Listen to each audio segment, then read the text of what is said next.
Primera mujer presidente de la Asociación de Abogados Laboralistas en la historia de la asociación, y de eso y otras cosas queremos hablar nada más ni nada menos que con mi amiga, la doctora Cintia Avención. Hola Cintia, ¿cómo estás? Buenas tardes, bienvenida al Hola, programa.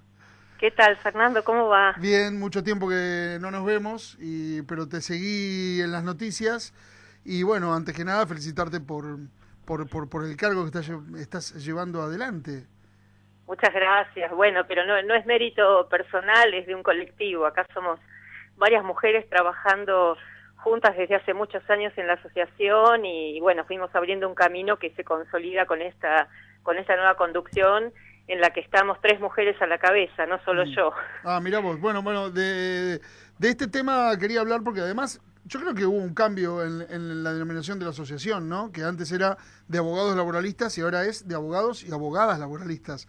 Y yo creo que Sí, sí. va tu mano en eso, porque fue siempre tu preocupación llevar también dentro de la profesión y de sus asociaciones el tema de género y el tema del lugar de la mujer. Y yo quiero que me cuentes un poquito cuándo empezaste en la asociación, cómo viste esta cuestión de la incorporación de la mujer en la asociación y cuál fue el camino que, en definitiva, en forma de colectivo, te pone a vos como presidente de la asociación. Bueno, la asociación tiene, como vos bien dijiste, más de 60 años de existencia. La formaron abogados que marcaron un rumbo que para muchos de nosotros fueron pioneros y maestros que todavía, bueno, recordamos con afecto, pero además porque significaron cuando los abogados laboralistas se pusieron a la línea ofensiva, no solo para defender trabajadores, sino también porque empezaron a asesorar sindicatos, empezaron a plantear reformas progresistas en materia legislativa, pero siempre varones, como vos decís. Sí. Yo di mis primeros pasos en la asociación a los 20 y pocos años, cuando recién me estaba recibiendo de abogada, sin saber que me iba a dedicar plenamente al derecho del trabajo. Y bueno, claramente eran las conducciones netamente masculinas, como ha pasado en todas las organizaciones, sobre todo las que están tan ligadas al mundo sindical, que es un mundo construido a imagen del trabajador varón. Sí. Y por otra parte, las mujeres no éramos vistas todavía como potenciales conductoras de procesos de cambio, ni tampoco con las posibilidades de liderar organizaciones como estas. Y mi presencia en la asociación fue básicamente intermitente, porque como nos pasa a todas las mujeres que además queremos hacer una carrera profesional, entramos y salimos tanto de la carrera profesional como del mercado de trabajo, en función de los ciclos reproductivos. Sí. O sea que Sí. mi vuelta con todo, por decirlo de alguna manera, fue cuando mis hijos ya estaban en la secundaria, Claro. y bueno, yo podía volver tarde a casa, básicamente, como, digamos, es algo que nos pasa en general, como un denominador de todas las mujeres en todas las actividades. Y desde entonces, y sobre todo a partir del 2015, y muy apoyadas en lo que significó el Ni Una Menos en Argentina, y los movimientos de mujeres que permearon muy fuertemente al interior de los sindicatos y de todas las organizaciones, y de toda la transformación que se viene viendo, en la que Argentina, digamos, es la voz más fuerte de Latinoamérica en estos temas.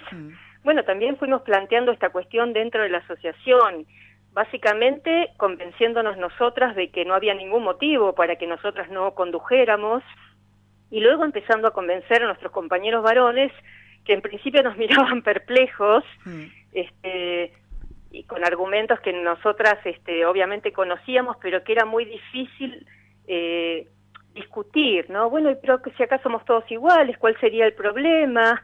Es lo mismo. Sí. Bueno, hubo que agudizar mucho, capacitarnos primero y después argumentativamente ensayar todo tipo de explicaciones y con mucha paciencia, porque estos cambios son bastante resistidos en general, y estamos hablando de organizaciones progresistas, democráticas, Sí, ¿no? pero ¿Qué queda para las otras? claro, es que es así, digamos, el ámbito público siempre fue muy refractario a la presencia de mujeres en lugares de conducción, Pero bueno, claramente esto está cambiando y eso muestra... Sí, a mí me parece que, y antes de darle la palabra a mi coequiper acá, que no lo tengo acá conmigo, Cintia está muy cómodo en su casa, hace los 6 meses de cuarentena que está con la misma bermuda, la misma remera, y bueno, qué sé yo, le he crecido la barba, está irreconocible, escapó de sus acreedores ya gracias al cambio fisionómico. El doctor, mi querido doctor amigo Dandy Chiarelli, que está en su casa. No sé si, Dandy, usted tiene alguna pregunta para la doctora Bención. La escuchaba a Cintia, le agradecemos por supuesto la gentileza de atendernos. No sé, ¿se me escucha bien? Sí, se te escucha bien, milagrosamente. Y Cintia, ¿vos lo escuchás bien No, lo escucho muy lejano, pero bueno, vos me traducirás. Cualquier cosa, pero no, acá la idea es que estamos tratando de que puedas escuchar de primera mano la pregunta de Emiliano, sí. No, sencillamente ella contaba los debates que enfrentaba, y uno entiende muchas veces al faltar la perspectiva femenina es imposible que por mejores intenciones que tengan los varones, la perspectiva femenina es propia de las mujeres. Esta obviedad a veces pasa desapercibida, sobre todo en lugares progresistas. Concretamente, ¿qué ofreció esta conducción de 3 mujeres en el mundo de los abogados laboralistas? ¿Qué cosa nueva trajo? ¿Qué cosa ausente? Si por ahí no se escuchó bien la pregunta, lo que le interesa saber... No, solo escuché la palabra concretamente. Bien, bueno. Es curioso porque si algo no es Emiliano es concreto, pero bueno, que se haya escuchado esa palabra, hoy lo estoy verdudeando mucho y él sabe que se lo merece, así que no es para ponerse colorada. Lo que le interesa saber es, a partir de esta nueva conducción, ¿qué es lo que vos sentís que cambió dentro de la asociación a partir de el aporte de una mirada femenina, la mirada de mujer que antes no había? Bueno, es una pregunta para la cual todavía no tengo una respuesta. ¿Por qué lo digo? Porque en realidad esta conducción es continuidad en cuanto a línea, posicionamiento frente al mundo del trabajo, a la tutela de las personas que trabajan, al principio protectorio, que es continuidad, digamos, acá no hay una ruptura con algo que venía y un golpe de timón en alguna otra dirección. Okay. Lo que sí hay es un desafío muy grande de pensar si la manera habitual de resolver los conflictos o los temas en general no merece una revisión. Lo digo porque las conducciones masculinas, por supuesto que en la mayoría de los casos, por lo menos de estas asociaciones y otras hermanas que conozco y de las que también he sido asociada, han sido gestiones exitosas en términos de democracia, de ampliar las voces, de la construcción colectiva, pero hay algunos aspectos que desde el feminismo, que no sé si necesariamente es la mirada femenina, porque hay muchísimas mujeres que no son feministas, entonces esto también es parte de un debate, tiene que ver con cómo se ejerce el poder y cómo se construye contrapoder, y cómo se dialoga de otra forma para conseguir lo mismo que siempre se peleó de alguna manera más conservadora. Digo, la idea es romper algunos moldes que han fracasado. Digamos, yo, por supuesto que no voy a comparar la Asociación de Abogados Laboralistas que integro y que es importante y es un referente en términos de derechos laborales con algo del proceso global. Sí. Pero la verdad que cuando se piensa en que estamos como estamos, porque hemos construido, digamos, muy deficientemente nuestro mundo, nuestra sociedad, nuestras relaciones, nuestro planeta, hay respuestas desde el feminismo de decir, bueno, a ver, o nos autodestruimos y si seguimos en el mismo camino, o pensamos algo que ponga la sostenibilidad de la vida en el centro, que es un concepto que no es vacío. Poner la sostenibilidad de la vida en el centro significa que todos nos merecemos una vida mejor. Digamos, que todos nos merecemos estar mejor de lo que estamos, que todos nos merecemos, digamos, trabajar para vivir y no vivir para trabajar. Y que hay formas de dialogar que tal vez no han sido debidamente exploradas, sin ser naif y sin ser demasiado optimista tampoco, pero sí en el punto A, bueno, cómo nos vinculamos con los recursos, cómo nos vinculamos con los poderes de turno. Bueno, son preguntas, por eso te digo, no... Todavía, claro, es muy reciente, si bien, como vos decís, hay una continuidad en una línea anterior, tal vez para sacar conclusiones sea muy temprano, pero seguro que no es muy temprano para marcar las líneas. ¿Cuáles son los temas que a la Asociación de Abogados Laboralistas le interesa introducir en la sociedad, desarrollar en la sociedad? ¿Cuáles son los temas que marcan tu agenda?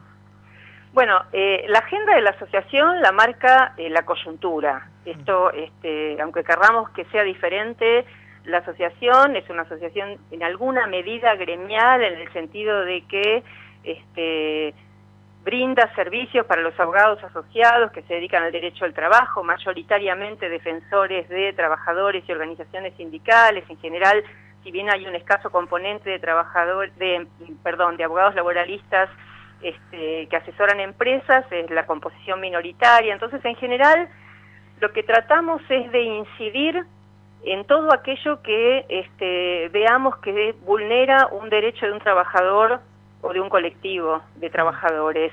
Incidir significa, por ejemplo, decir, bueno, hay una comisión que va a asesorar al Poder Ejecutivo en materia de reforma judicial o eventual reforma de la Corte Suprema. Bueno, campaña para que incluyan un abogado laboralista que hoy no está incluido, porque la mirada desde el laboralismo es muy distinta a la de las otras ramas del derecho. No funciona en este momento adecuadamente el servicio de justicia. Bueno, estamos en la calle, estamos en la Cámara Nacional de Apelaciones, peleando porque se restablezca el servicio, con cuidado de la salud y sin exponer a ningún empleado ni funcionario, pero exigiendo que se implementen todos los recursos económicos y técnicos como para que el Poder Judicial funcione, porque la denegatoria de justicia para un trabajador que está reclamando salarios o una indemnización por accidente de trabajo es de una gravedad, digamos, no es una cuestión entre pares o alguien que discute por una factura impaga, una empresa. Se trata de créditos alimentarios y la demora es enormemente perjudicial. En realidad, vuelvo a decir, no hay un plan más que, obviamente, estar en la calle cada vez que sea necesario porque consideremos que se vulnera algún derecho, porque se viola una norma, porque se retrasa en lo que significarían reformas legislativas, porque no se restablecen aquellos derechos que se perdieron y que todavía la sociedad adeuda a los trabajadores. Vuelvo a decirte, tiene que ver con desarrollar todas las herramientas necesarias para que podamos ejercer la defensa de los trabajadores en plenitud, con un área académica, obviamente, a cargo de profesionales de altísimo nivel, con formación permanente, con una comisión de relaciones institucionales que articula permanentemente, como te decía, con los tres poderes del Estado, con la facultad, con otras asociaciones. Ok, ahora, en cuanto a esto que nos contás, que la coyuntura marca la agenda, en un punto te debe resultar bastante insatisfactorio, ¿no? Porque hay mucho más para planificar esos cambios, de lo que hablabas antes, me parece a mí, ¿no? Que es cuando decías, hay algunas cuestiones que nos damos cuenta que no nos resultaron, entonces tenemos que enfocar de una forma diferente, y yo me imagino que lo que estás hablando es de proyectar políticas de nuevas relaciones de empleo, capital, empresa, empresario y trabajador, y sobre eso la coyuntura siempre nos ahoga, no nos deja trabajar, o también hay lugar para planificar otro tipo de reformas que modifiquen más centralmente por cómo estamos posicionados nosotros frente al mundo del trabajo. Los que marcan la agenda son los sindicatos, digamos, esto es así, esto es una puja permanente entre el avance del poder empresario, la resistencia, como nos mostró, por ejemplo, el debate en el Congreso sobre la ley de teletrabajo. Ahí nosotros lo que estuvimos haciendo fue enviando cartas a todos los diputados y senadores con nuestra posición, explicando por qué creíamos que había algunos mínimos que no podían ser desconocidos y que por debajo de eso no se podía legislar y que significaba, digamos, un avance en un sentido, pero no podía ser un retroceso en otro. Vuelvo a decirte, no es prioritario tener una agenda propia que sea seguida por el mundo del trabajo. En realidad nosotros somos conscientes de que nuestra misión no es protagonizar, es acompañar. Hubo algunos momentos históricos donde por decisión propia o porque nos han puesto ahí hemos protagonizado o coprotagonizado, pero no fue algo buscado específicamente. Y un ejemplo es en el 2001 cuando a partir de una convocatoria que realizó la asociación con cacerolazos en las escalinatas del Palacio de Justicia durante diciembre, enero, febrero, fueron renunciando los ministros de la Corte, de la mayoría automática, y la asociación tuvo mucho que ver en eso, porque los noticieros cubrían permanentemente esas convocatorias que además tenían cierta cuestión performática, ¿no? Con humoradas, con disfraces, con caretas, con carteles. Y ahí se sumaron muchísimas organizaciones. Bueno, era un momento muy particular, el Estado asambleario era permanente, pero se sumaron asociaciones sindicales, se sumaron, creo que Madres de Plaza de Mayo o Abuelas, no recuerdo, se sumó gente espontáneamente que iba con su cacerola, con el famoso que se vayan todos. Y otra etapa en donde lamentablemente estuvimos muy en los medios, fue a partir de los ataques del macrismo, que nos acusaba de mafiosos, que se perseguía a los jueces por el contenido de sus sentencias, que se sancionaba con multas millonarias a los sindicatos que no se querían alinear o que exigían que se homologaran determinadas paritarias. Entonces, bueno, esto de ser acusados de mafiosos motivó que hiciéramos una denuncia ante la Comisión Interamericana de Derechos Humanos y bueno, el tema, digamos, fue una puja bastante intensa que algunos medios cubrieron, pero vuelvo a decir, no hay un afán de protagonizar porque creemos que no es esa nuestra misión, no es esa la función que tenemos que cumplir. ¿Dandi? No, le quería preguntar a propósito de la ley de teletrabajo y de este juego de ocupar o no el centro de la escena, protagonizar, dice Cintia. Sí. ¿Qué pasa con la reforma laboral? Digo, palabra que significa tantísimo, ¿no? No cabe ahí pensar en protagonizar porque es probable que la reforma laboral suceda. Entonces, la pregunta es, ¿la conduce un gobierno progresista o la conduce, por decirlo, no mal y pronto, bien y pronto, Macri? Por si seguimos con los inconvenientes así de comunicación y jugando un poquito al pasapalabra, te paso la inquietud de Dandi. Yo creo que traducirlo de esta manera. Emiliano plantea que más tarde o más temprano o recurrentemente nos enfrentamos socialmente a el anuncio de una reforma laboral, con todo lo poco y lo mucho que dice solamente el titular de la reforma laboral. Y entonces a Emiliano le interesa saber si no es ese el ámbito en el cual las asociaciones deberían tomar ese protagonismo que vos decís que debe quedar en un segundo plano en lugar del primer plano del acompañamiento. Y también la idea de que que hace una fuerza progresista, claro, lo cabeza y conduce o queda en manos de Macri. Exactamente, o sea, bueno, a ver, lo pone de esa manera Emiliano, ¿no? Con su corazoncito. No, digamos. No lo escuché lo último. No, si la reforma, si no se toma protagonismo a través de las asociaciones como la que presidís, finalmente queda la reforma en manos de una batalla entre posiciones progresistas. ¿Lo conduce una fuerza progresista o lo conduce una fuerza no progresista? Emiliano dijo directamente, o la hace Macri. A mí no me gusta tanta reducción. Aparte porque tampoco creo que Macri sea capaz de hacer una reforma así. No sus amigos, pero él no sabe cómo pensarla. Pero en fin, a ver, ¿no ese es el momento de tomar protagonismo a partir de las asociaciones de abogados laboralistas? Sí, el tema de la reforma laboral, cada vez que escuchamos ese término, los abogados laboralistas se nos crispa un poco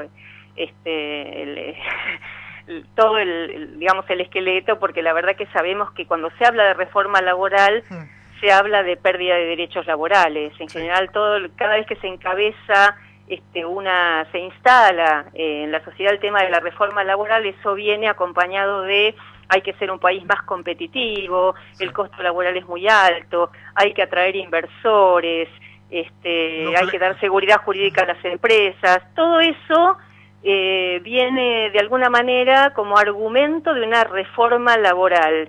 Y en general, la experiencia en Argentina y también en Europa ha sido que estos procesos llamados de flexibilización laboral no han creado empleo. Nosotros creemos que el empleo se crea de otra forma, no con reformas regresivas. Ahora, en cuanto a quién lo hace, bueno, esto tiene que ver con los vientos políticos, digamos. En algún momento Macri lanzó una supuesta reforma de la ley de contrato de trabajo que ni siquiera tuvo tratamiento, pero que era un poco el huevo de la serpiente, y que empezaba con un capítulo de considerandos donde se hablaba de liberar las fuerzas de producción, que debo decirlo, es un término utilizado por Martínez de Hoz durante el proceso militar. Entonces, digamos, cuando viene alguna reforma laboral, sabemos de qué sector viene y sabemos cuál es el objetivo. Si no viene nunca acompañado de políticas de empleo, viene como quita de derechos. No, lo sabemos, de ahí la pregunta y de ahí la necesidad de conducirla, porque quizás es necesaria, no esa que nos proponen. De alguna manera yo también te preguntaría, junto con Dandy ahí, si también siempre es estandarte de ciertos sectores, porque los otros sectores que forman el mundo del trabajo nunca lo abordan. Bueno, es complejo. A ver, la asociación, que yo quiero mucho, obviamente, no es trascendente para la política nacional. No lo somos nosotros, no es la Asociación de Abogados de Buenos Aires, no es la Asociación Argentina de Derecho al Trabajo. Las asociaciones de profesionales, digamos, son una especie de híbrido que en nuestro caso, por estar tan claramente posicionados del lado de la defensa de los trabajadores y con el principio protectorio siempre por delante, nos coloca como referente frente a cada tema, el último fallo de la Corte, Ocampo con VGH, Spoltore de la Corte Interamericana, Ademos, digamos, siempre nosotros, los periodistas que hacen gremiales en los diarios de mayor circulación, o incluso Radio Kitilipi de lo que fuera, nos llaman a nosotros porque quieren tener una opinión fundamentada respecto del tema de actualidad. Entonces por eso nos llaman y nos citan o nos dan espacios en las radios, en la tele, en los medios gráficos, pero si no, nosotros no somos noticia, porque a nadie le interesa una asociación de abogados laboralistas, salvo para construir, digamos, o para analizar alguna cuestión de coyuntura. Entonces, vuelvo a decir, nosotros nos adelantamos con este tema de la reforma laboral, pero quedamos un poco con el pincel en la mano, porque finalmente la supuesta reforma judicial se redujo a unificar el fuero federal con penal económico. No, está bien, yo voy por otro lado. Me parece a mí que de alguna manera también hay cierto molde, en todo caso, en los medios periodísticos, que van a hacer siempre la misma pregunta, la misma coyuntura, o cambia el escenario de la coyuntura y es coyuntura igual. A mí lo que yo rescato también es que esa asociación de abogados laboralistas y las otras que nombraste tienen entre sus asociados gente que ve todos los días el problema laboral, porque lo vemos todos los días al atender a un cliente o inclusive al asesorar a una empresa. Y entonces me parece a mí que hay una fuerza de trabajo importante ahí para contribuir a, sobre todo y principalmente, a acabar con los eslogans y los títulos generales de reforma laboral, industria del juicio y un montón de cosas que me parece a mí que finalmente a la población después no le terminan llegando, bueno, sí porque lo sufre directamente, pero no le terminan llegando los términos reales del debate, ¿no? Y ahí me parece que la asociación, los miembros de las asociaciones tienen en su poder largas experiencias de escuchar trabajadores, las condiciones en las que trabajan, la situación de atropello que algunos de ellos sufren, y también, bueno, la visión de los empresarios, que algunos no cumplen la ley porque dicen que no pueden, otros porque tal vez no lleguen a poder, y muchos también porque dicen que en el marco de la injusticia no la cumplen cuando podrían, ¿no? Hay un escenario ahí para transmitir a la sociedad que me parece muy interesante. Sí, el tema es, digamos, qué es lo que consume la mayoría de la gente, dónde la gente se informa y cómo la gente elabora sus ideas. Entonces ahí tenés que pensar en que, digamos, tenés medios hegemónicos muy poderosos, tenés centrales sindicales muy poderosas, sí. Con lo cual, digamos, tratar de incidir en torcer un rumbo que tiene que ver con las decisiones que se toman desde el poder, me parece por ahí un poco excesivo para una asociación como la nuestra. Muy naif, decís que mi posición es muy naif. No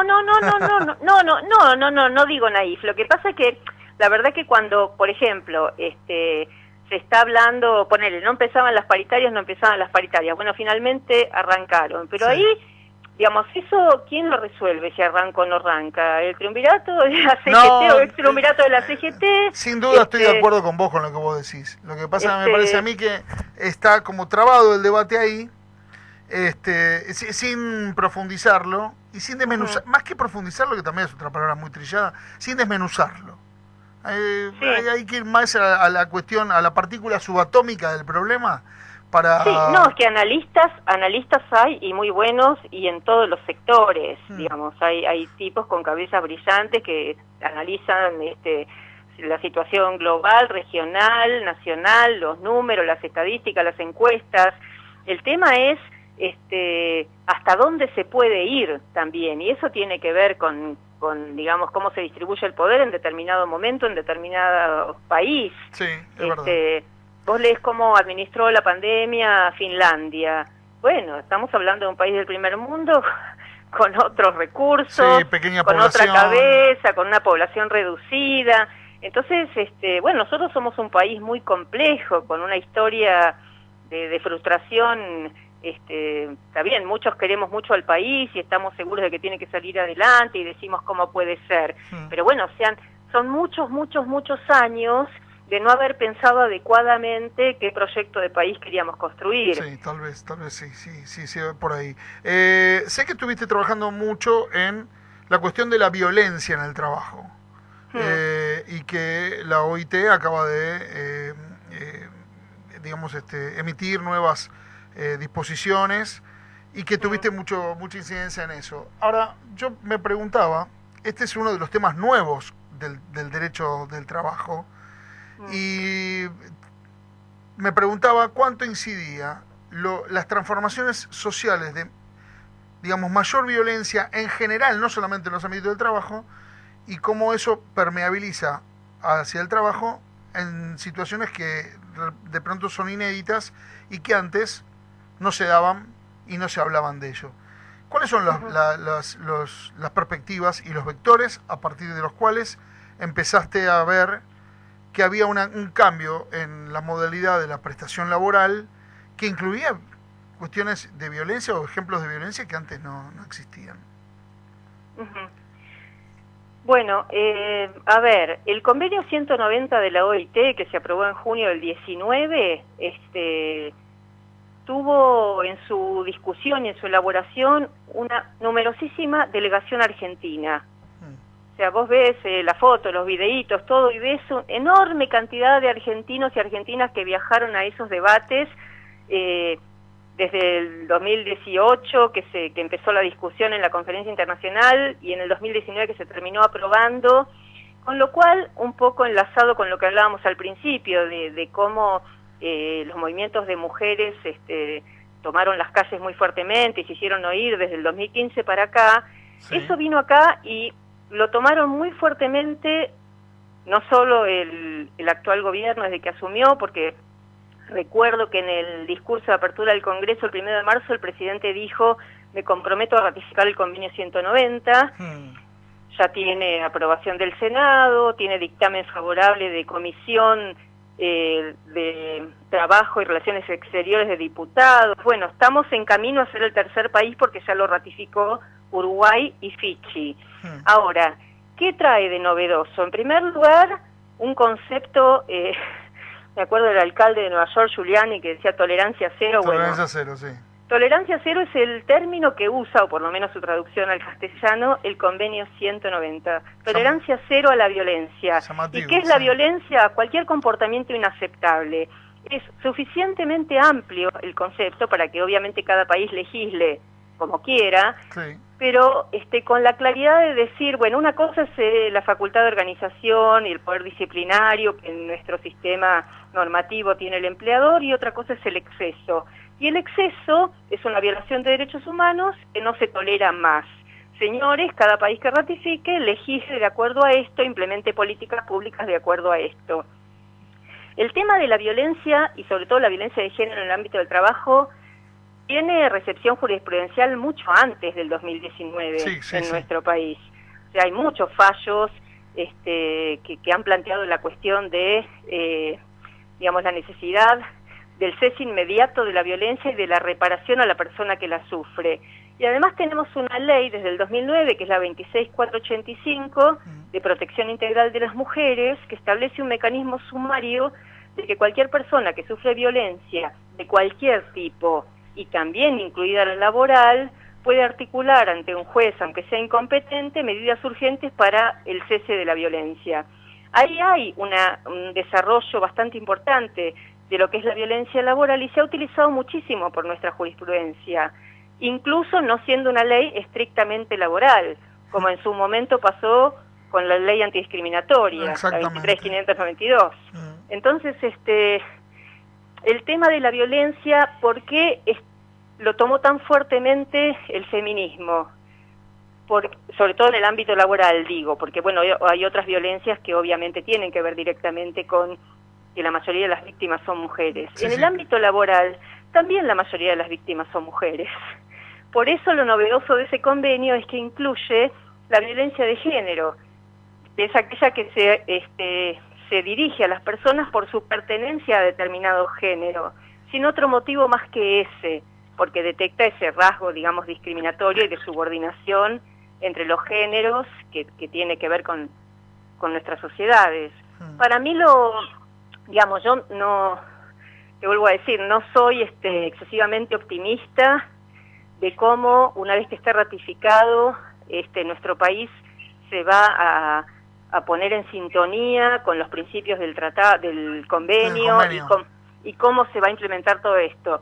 Yo veo que desde el gobierno se están implementando acciones muy auspiciosas, la creación del Ministerio de Mujeres, el diálogo que este ministerio tiene con economía y con trabajo, que era algo que yo sospechaba que nunca iba a ocurrir, porque una cosa es el ámbito de las mujeres, que es un ámbito blando, y otra cosa es economía, trabajo, digamos, las áreas más duras. Sí, no, y aparte que no tiene sentido, digamos, crear la institución y no darle comunicación para que socialmente digamos, permeabilice el mensaje, si no, no tiene sentido.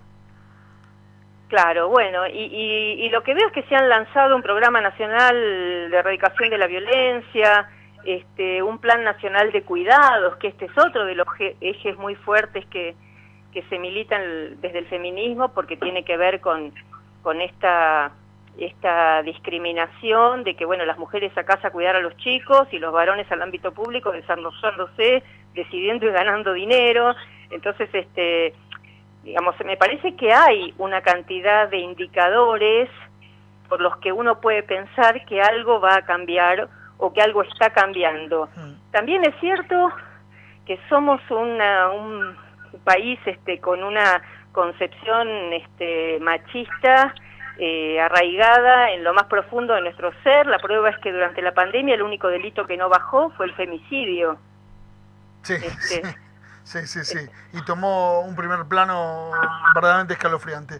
Dandy, ¿alguna pregunta más para la doctora Cintia Pensión, que es nuestra invitada de hoy? Estábamos hablando con ella, presidenta de la asociación. Sencillamente agradecerle, porque temo decirte a vos y a ella que ya estamos como pasados de de hora, nos están apretando. Así que no queda mucho más que agradecerle. Muy bien, entonces... No, ¿por qué disculparnos? ¿Por tus preguntas? No, tranquilo, Dandy.